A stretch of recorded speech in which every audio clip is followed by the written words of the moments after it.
What's up, everybody? Welcome back to Stranger Things Has Happened. I am one of your hosts, Don Della Snooch, and I am joined by the lovely Lunar Girl. How you doing, Hi, Kelly? friends. I'm doing well. How are you doing? I'm pretty all right for a middle-aged guy. You know what I figured out this morning?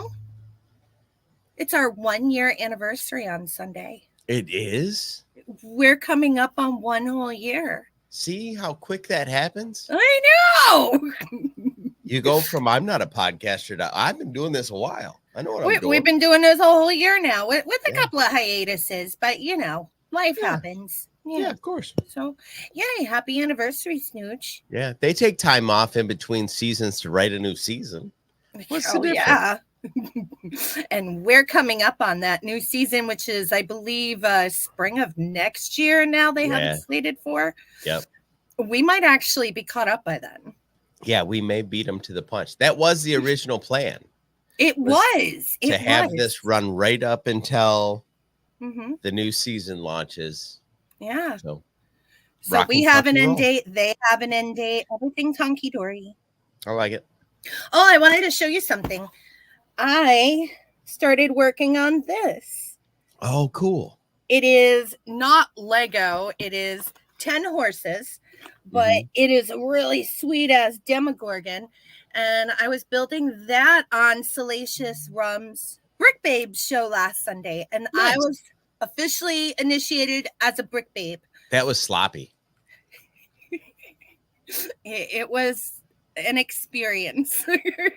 So you guys just all work on what you're working on, like on the stream? Yeah.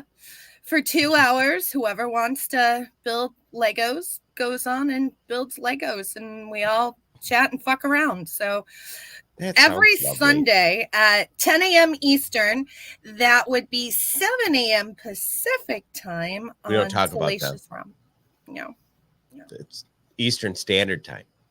Eastern Daylight Time, if you want to be specific. This is true. Yeah, it's daylight time until November, and then we go back to standard. Yeah. But anyway, how about we are on season 3, chapter 2, The Mall Rats. What did you think? I didn't like it. It was amazing. Oh, I was like, holy shit, how could you not like this? There's a fucking mall. There's a fucking mall. Like a legit mall before they died, like at the pinnacle of mallness. Oh, it brought me back. And it had the mall songs. All the best songs of the 80s were playing in this episode. I wrote a few of them down to talk about after the episode. Nice. Yeah. So, oh, and we had one question last time, June 28th, 1984. Okay. That was the date of the whole Russia thing in last episode. And we were wondering where it was as, it appears in this timeline. Season 2 took place October 28th, 1984. So season 3 is 1 year after Russia, but it makes it 8 months after season 2 ended. So that's where we are in the Stranger Things timeline. Okie dokie. Yeah. All right. And to start, we started exactly where we left off with chapter 1, Billy. Billy is bloody. There is screeching. He is in the steel factory. He gets in his car and he speeds to a payphone and dials 911, which I guess they had in Hawkins, Indiana in 1984 because we didn't, or 1985. We didn't have 911 yet in 1985. But we did. You did? Yeah. He is going through like these flashbacks as he's calling 911, the invisible force pulling his leg down the stairs of the steel factory. There was this giant face sucker, like, face sucker on him. He's going to explain this to 911. So he hangs up. The lights are flickering in the phone booth. He goes out of the phone booth. He is in the freaking upside down. Like, the dust, the particles everywhere, vines all over his car. And he sees all these shadow people coming at him. And he's like, what do you want? And nobody's answering him. And then Billy sees Billy. Yeah. And then we have opening credits. And I'm like, oh, yeah, this is going to be a great episode. So after the opening credits, I was hoping to go back to Billy and the shadow people talking, but no. We see an annoyed Elle pacing up and down the porch. She calls Mike. Hopper's like, "What's the matter?" And she's like, "Bleh." Calls Mike. Mike gives this. Huh? Hopper's a dick for this.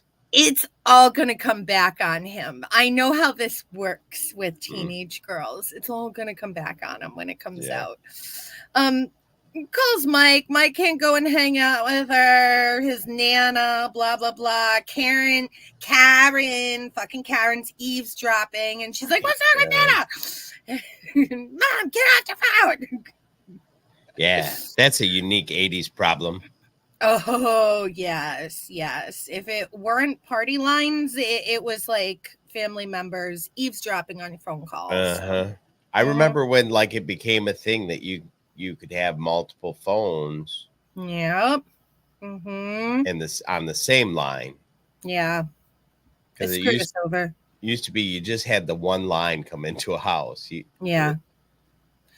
And then usually like the master bedroom got the extension to that. So yeah, but I remember when extensions became a thing. Like, yeah, right. Not everybody had that shit. Nope.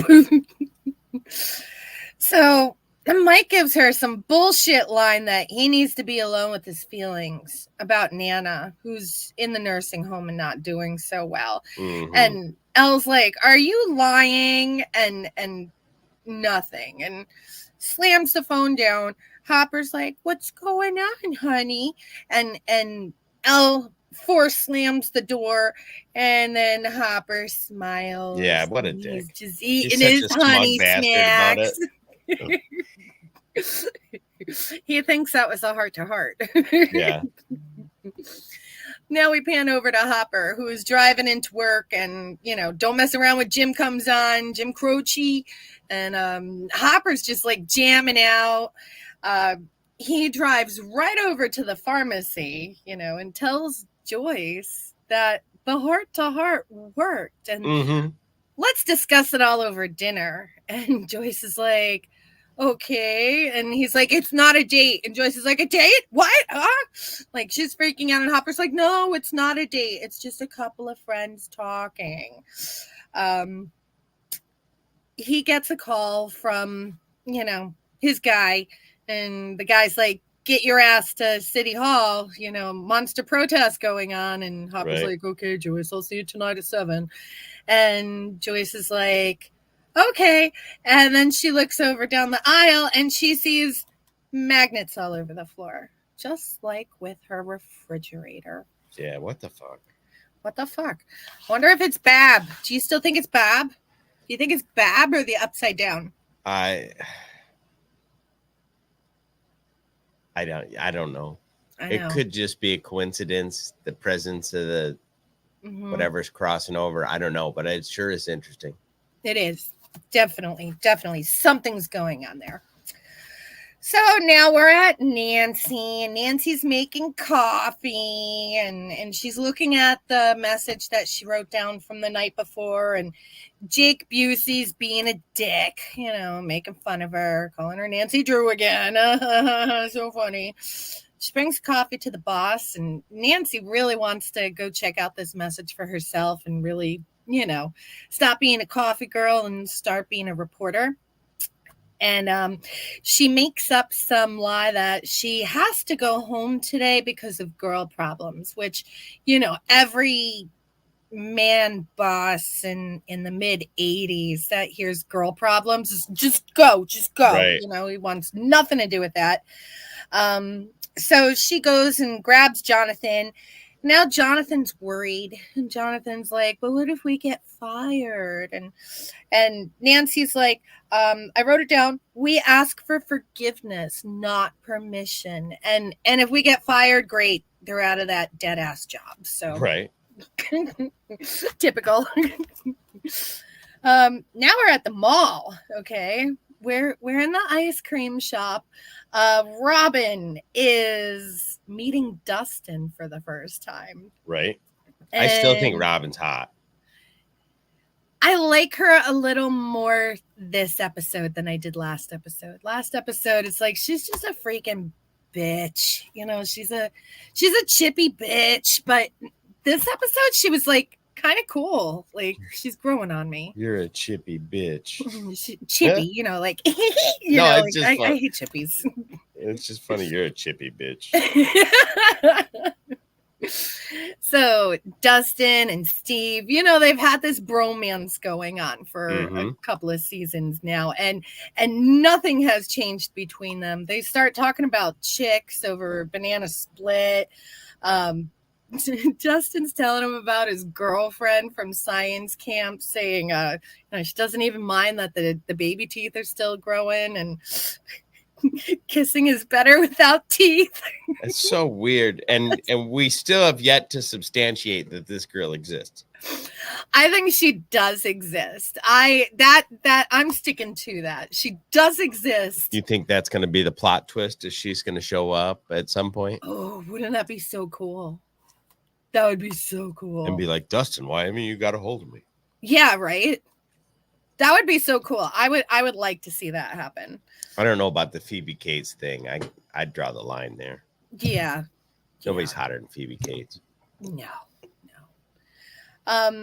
Dustin tells Steve about intercepting the Russian communications. Mm-hmm. And they could be American heroes, you know, and get all the ladies. So Steve's like perking up his ears over that, you know. And now we're watching Max. And she's skateboarding and she's trying out her tricks and stuff.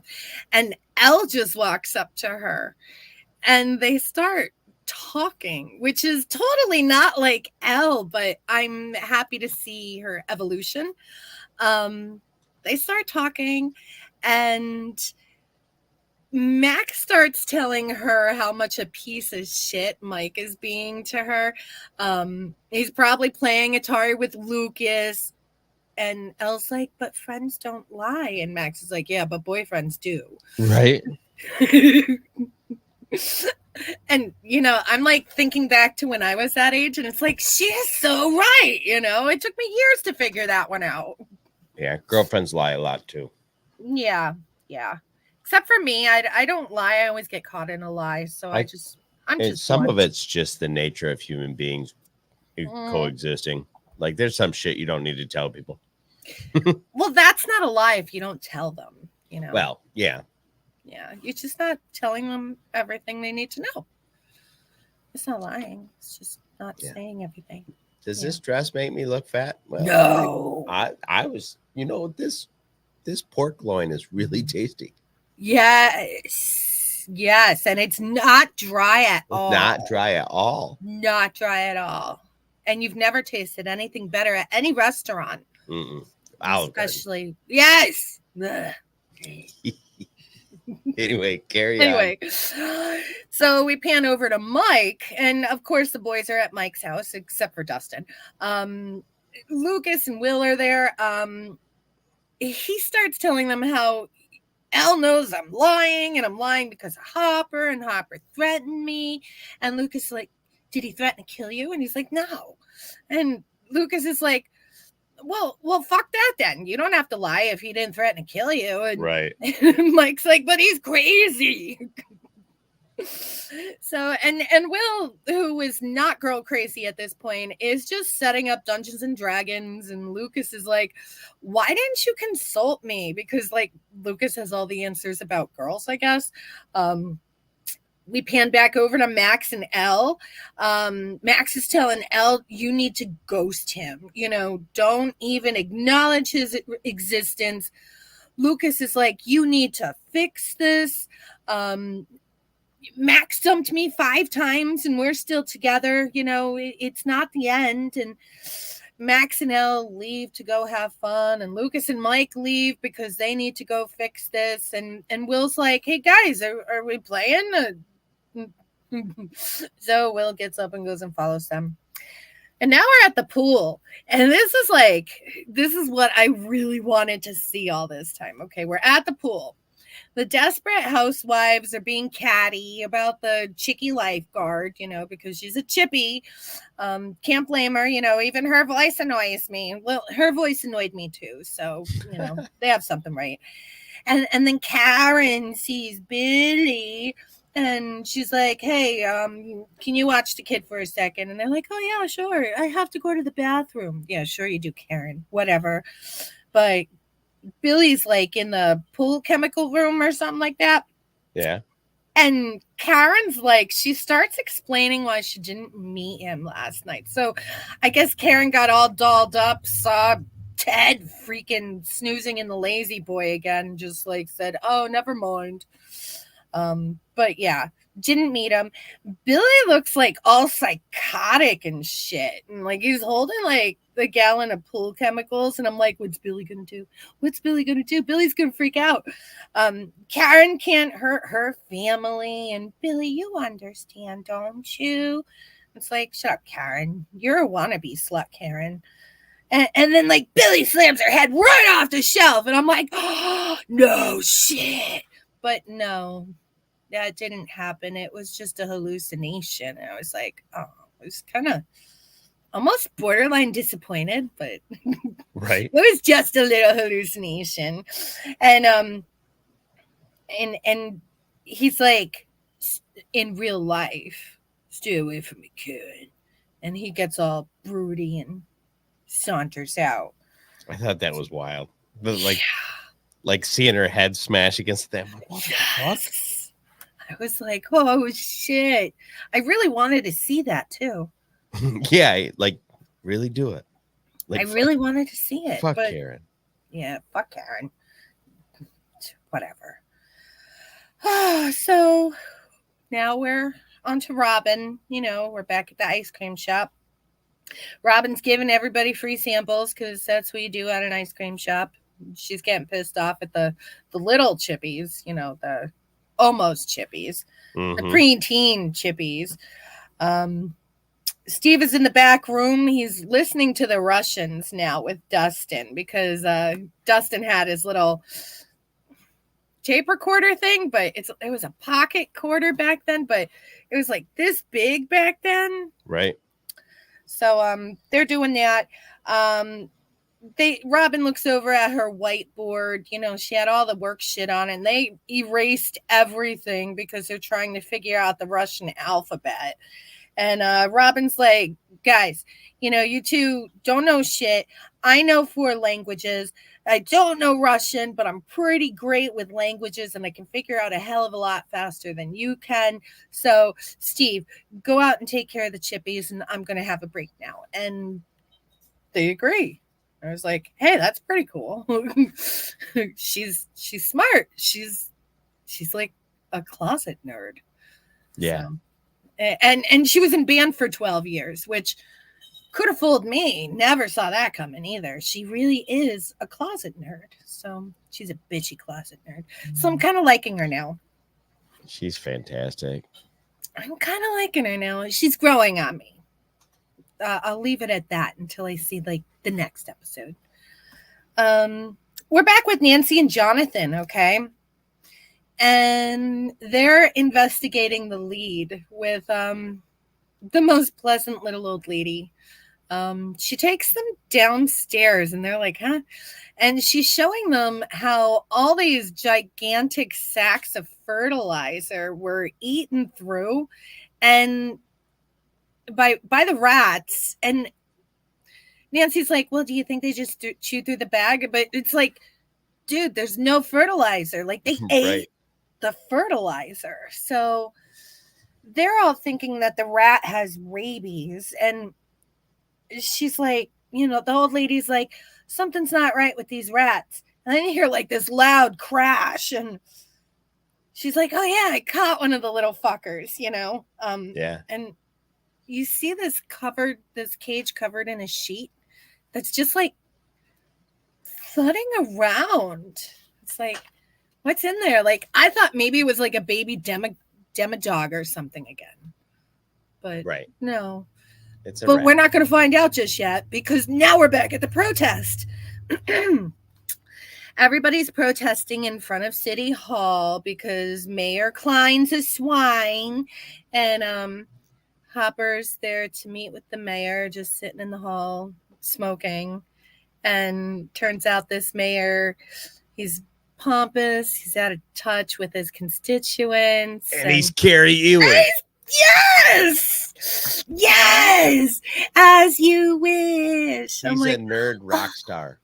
Yeah, he is. Yes, he is. Princess Bride, Twister, like all the best movies. Yep. I love to see him, but he was like playing the part of an asshole, which, you know, he played pretty well in Twister, so he could do it. Yeah, he was a douchebag in Twister. He was, but damn, was he cute. He was so cute. So cute. Some things carry over into adulthood. Sure. So that was one of them. But he's like telling Hopper, you got to get these guys off my lawn. And Hopper's like, they're just exercising their freedom of speech. And Carrie's like, oh, but not without a permit. Did anybody go get a permit? And Hopper's like, fuck, you know. So Hopper doesn't want to do anything to them, but Mayor Carrie Ellis is like, get them off my lawn so I can plan the most spectacular 4th of July celebration. So, and then I wrote Carrie Ellis and 3 little hearts in my notebook. So now we're back with Elle and Max, and they actually took a bus to the mall. So it's not Elle's first time on a bus, but she's still a little awkward with it. It looked like a fancy bus for 1984. Yeah, that didn't look like a city bus. That looked like a charter bus. Yeah, it was a lot of bus for that time period.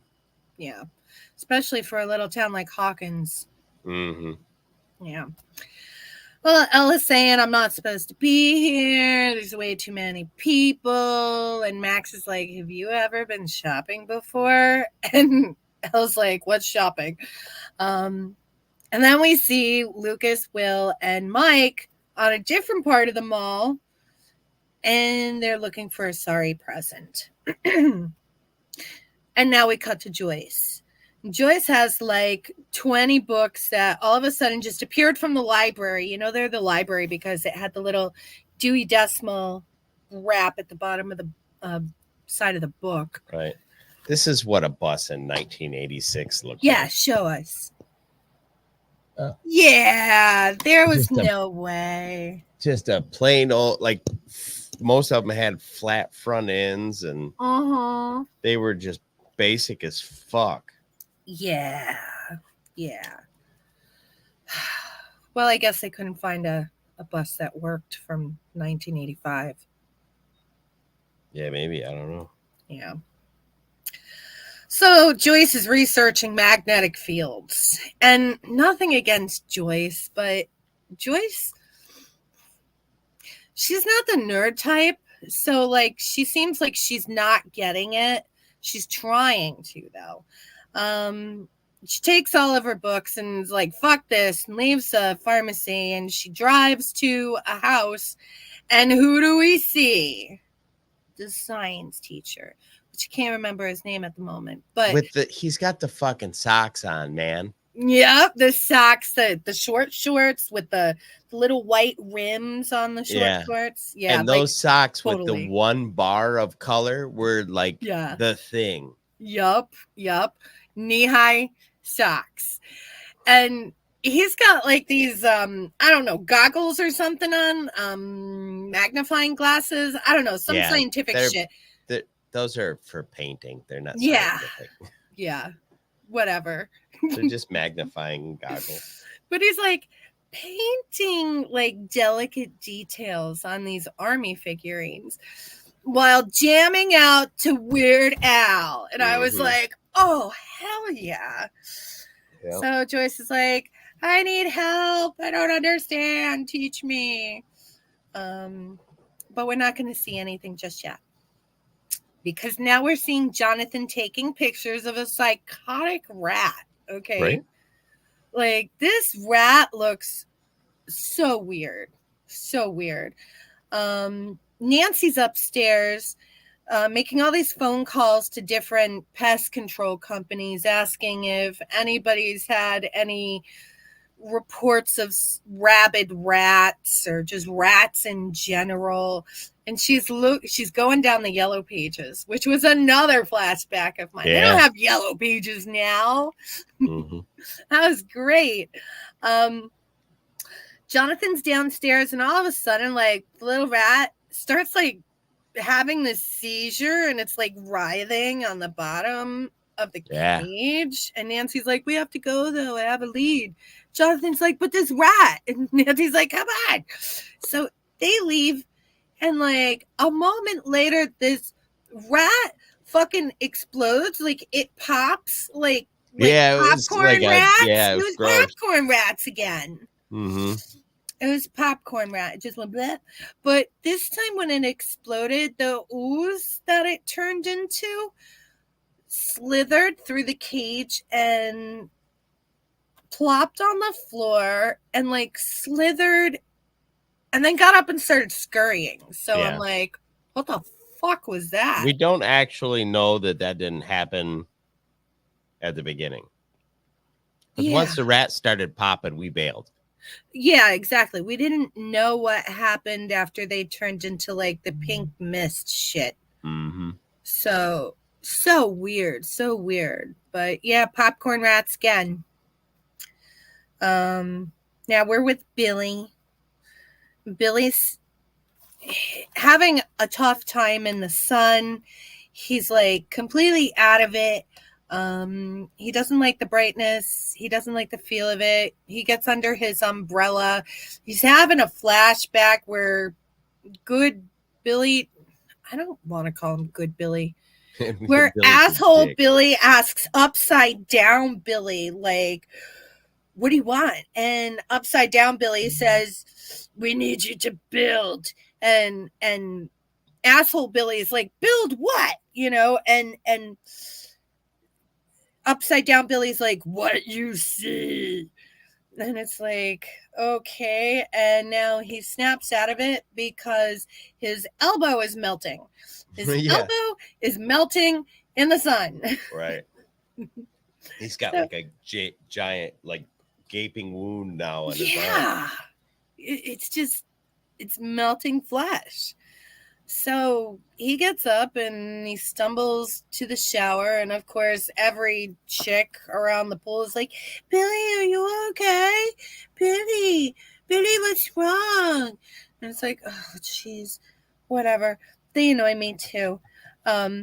He gets into the shower, okay? Mm-hmm. And like black veins are starting to pop out of this weird melty spot on his arm. He's like the chickie lifeguard.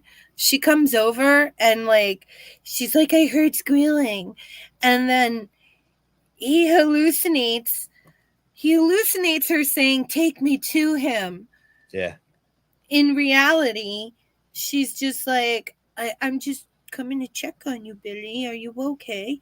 And it almost looks like he does to her what he was doing to Karen. Like, yeah, but we don't know. It like ends. We'll never know. Because they got to keep you holding your breath in this show. They always flash over to the next scene, which is Elle and Max. They're doing a whole like montage of trying on clothes. Elle's never gone shopping before. Right. And Elle's like, Max, like, you got to find your style. And Elle's like, what's my style? And Max is like, well, it's not Hopper's style. And it's not Max's, or it's not Mike's style. You put on, and whatever makes you feel good is your style. So like, Elle's starting to be a teenage girl, which is kind of cool, I wish somebody would have said that to me when I was, in sixth grade or whatever. And like, you try on what makes you fucking feel good. Because I remember chasing every other style it wasn't until I was way older that I was like, no, I like these pants. Mm-hmm. You know. I just got what was on sale that my mom said was okay to buy. Yeah, that was the other side of it. Like we didn't have money. No. I didn't My get mom my had 5 clothes of at us the mall. kids. Yeah. We got the clearance stuff at Sears. Mm-hmm. Yeah. Kmart and Sears. Yeah. Sometimes Kmart, but my mom rarely ever shopped at Kmart because Sears pants lasted longer than Kmart pants. Oh, I just know that they had a layaway program. Yes. And that was what my parents lived and died by. Yes. I don't even think that's a thing anymore. Layaway. I don't think it is. I think it is, but they call it by other things, like 4 easy payments of $99.95. You know. Oh yeah, for like a firm and stuff like that. Yeah. You know it's layaway. Yeah, that's what layaway is. But yeah, so they're going through a montage trying on new threads. Mike is looking at a jewelry case, and no, the golden teddy bear is $300, Mike. And then they look at a lingerie shop in fear, and they run away. And then they're like smelling perfume, and Lucas squirts Mike in the face. We're back at the girls, and they're getting their pictures taken, at a fancy studio. I think that was really silly, the $300 bear thing. Yeah. Yeah, if you think about how much $300 was in 1986, that's like $1,000. That's like a bear brooch. Yeah, that thing's probably not $300 now. No. You know what I mean?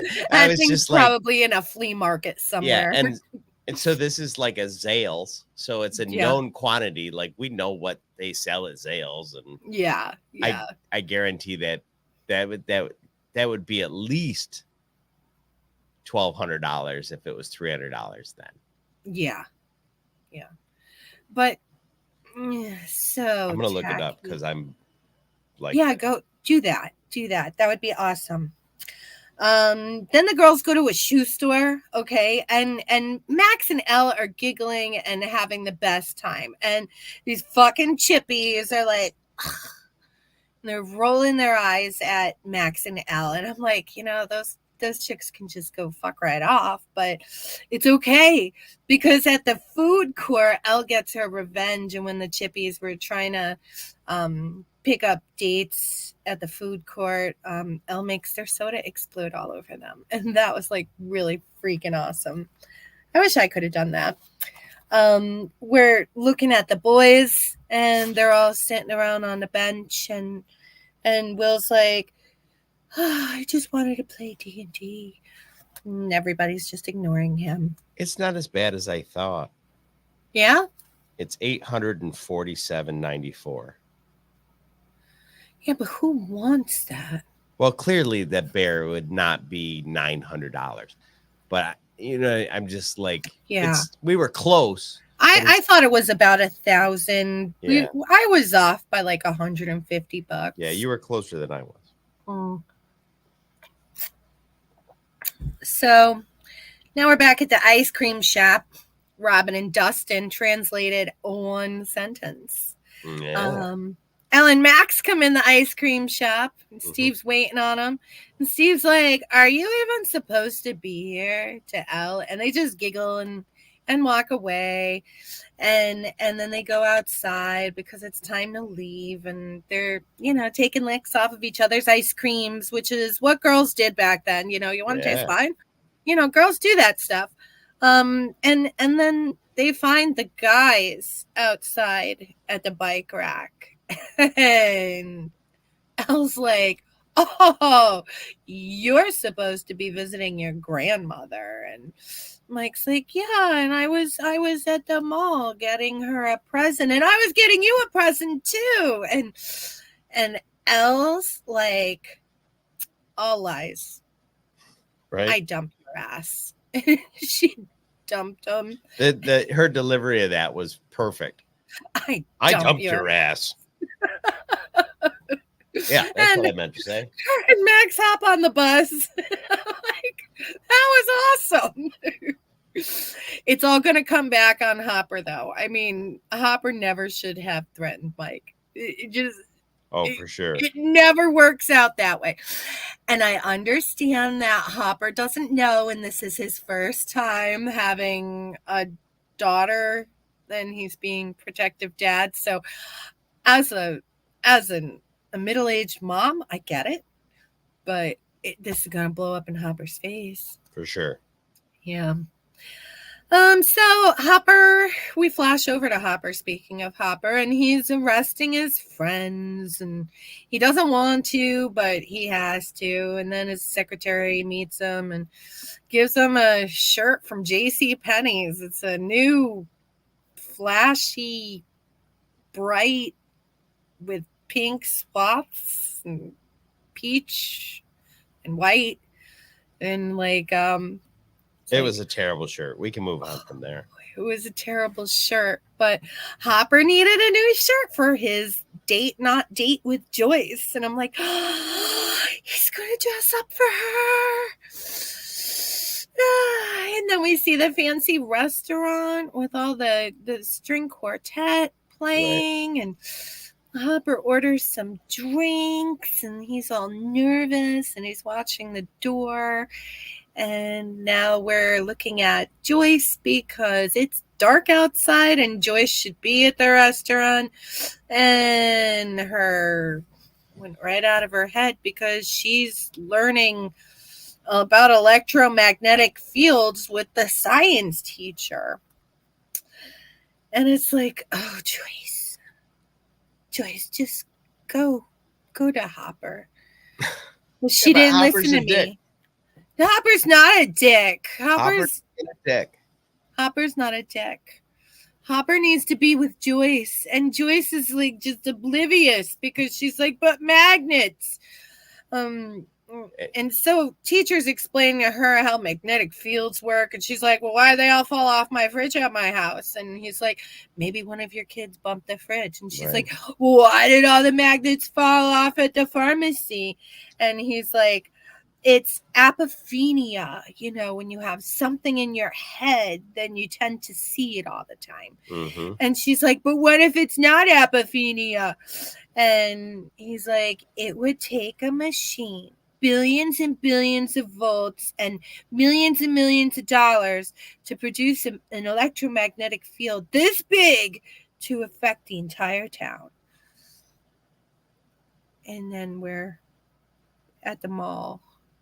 And he's just going to leave it at that. I guess they had to show him because it's summer break, so we're never going to see him in class. So I guess they had to fit him in that way. We're at the mall now, and the mall closed. And Dustin, Steve, and Robin, they translated the code, which I wrote down last week. Yeah, it's somewhere in my notes. Just go watch last week's or our episode from season 3, chapter 1, and I said it's not going to mean anything anyway. It's just going to be like those code words, like tip off, actually mean another set of words or exactly. They're talking about the evil Russians now, and Robin gets it now, you know, evil Russians. And they're talking about how it's code for something else. It doesn't really mean what it says it means. And Steve is like, hey guys, you got a quarter? And they're all like, Steve, you know, what you doing? And Steve feeds a quarter into the little, you know, mechanic horsey, which was all the rage back then. You know, for a quarter, you could ride the horsey for a minute.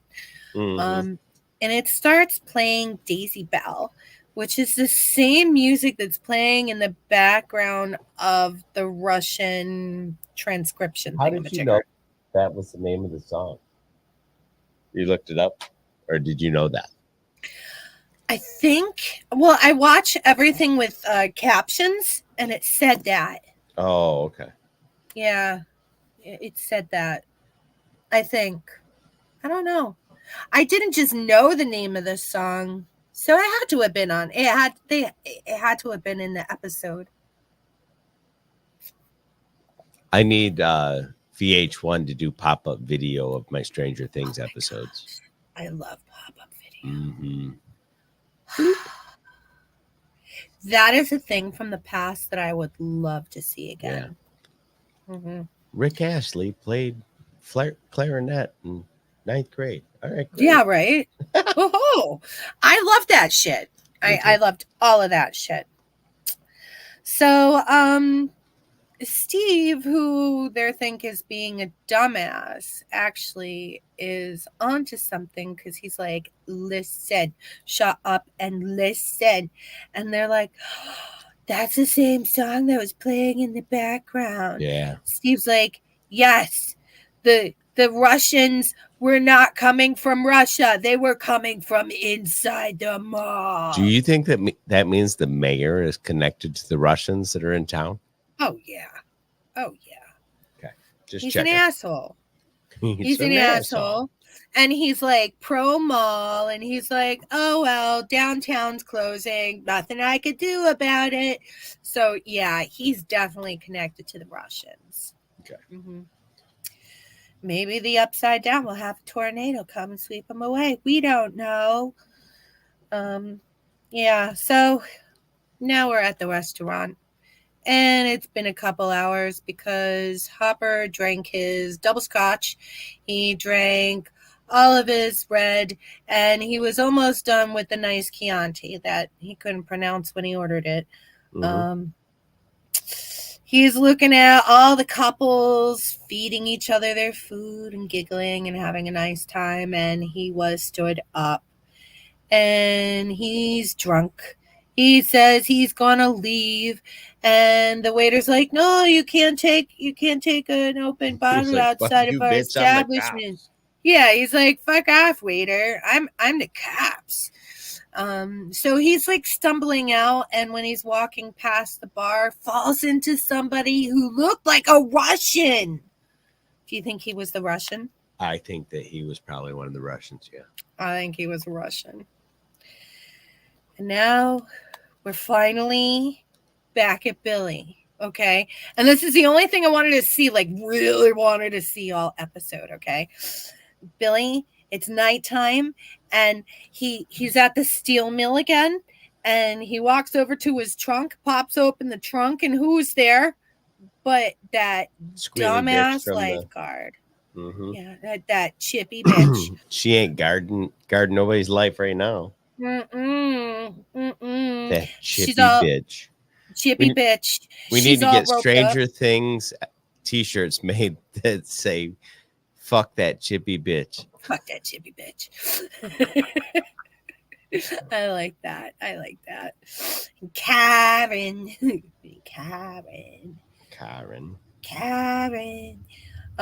Yeah, so he has another flashback about how he just like beat the shit out of her in the shower, but they closed the shower curtain, so we didn't get to actually see it. Mm-hmm. He brings her down into that warehouse basement, and she like wakes up, and he's like, "Don't be afraid, it'll be over soon." And it's like, dude. And like, I know he's not going to rape her, but she's probably thinking that he is, you know. But then like he takes the duct tape off of her mouth, okay? And then you hear snarling. And she must know, like, oh no, this is not what I was thinking. Right. Snarling.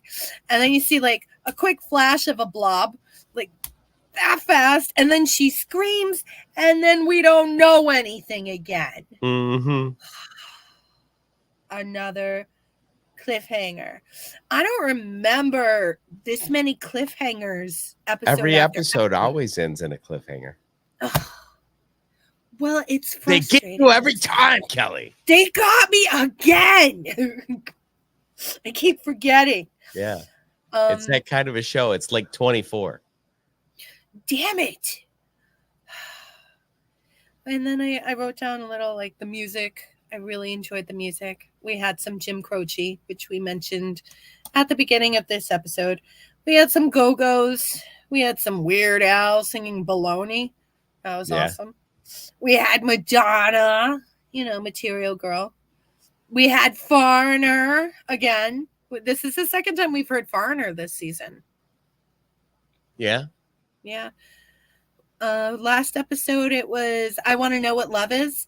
And This episode, now it's Cold as Ice because Elle dumped his ass. Much better song. Yeah. Yeah. So overall, I was happy with this episode. I thought it was freaking awesome. I've seen them live too. Did you really? Yeah. And you don't like the first song? No. You're such a guy. Yep. Every girl wants to know what love is and wants somebody to show her. Well, they're just going to be disappointed. They may as well skip it. Mm-hmm. Yeah. Yeah. All right, Kelly. It's been another adventure. It's been an adventure. And we'll be back in 2 weeks. 2 weeks. 2 weeks from you're watching this on Saturday. So 2 weeks from Saturday, which is the 8th. So whatever 2 weeks is after that. 22nd? Did I do that math right? No. I didn't do the math right. Wait, it's the 8th? It's the 8th plus 22nd. 14. We'll see you guys on the 22nd at 9 p.m. Eastern. You just watched us math in real time, kids. Yeah. It hurts at this age, guys. It wasn't good. It just hurts. Yeah. But all hey, right, I Kelly. did it in my head.